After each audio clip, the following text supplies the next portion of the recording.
পরীক্ষার আগের দিন যা অবস্থা হয়। এই দুষ্টু কোকিল ডাকে রে, কুক কুক কুকু আ আ আ। বাবা মনীষা কেন কল করছে কি জানি। হ্যালো বল। কিরে জোর পড়াশোনা করছিস বল, আমার তো কিছুই হয়নি, দেখ না কাল পরীক্ষা, কি যে করবো জানি না। না না সেরকম কোনো ব্যাপার নয়, তুই পড়ছিস তো?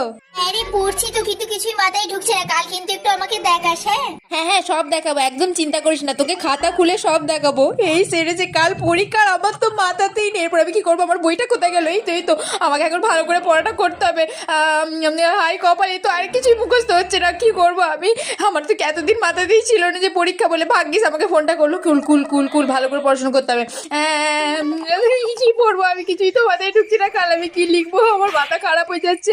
কি করবো আমি, কি করবো? ভগবান তুমি আমাকে বাঁচিয়ে নাও, আমি তোমাকে 100 সন্দেশ পুজো দেবো। ভগবান আমাকে বাঁচিয়ে দাও, এবারটা অন্তত বাঁচিয়ে দাও। আমি তোমাকে পরের বার কথা দিচ্ছি, আমি ভালো করে পড়াশোনা করবো। ভগবান আমাকে বাঁচিয়ে দাও, নাহলে ফেল করে যাবো, মায়ের কাছে জোর মার খাবো। ভগবান বাঁচিয়ে নাও।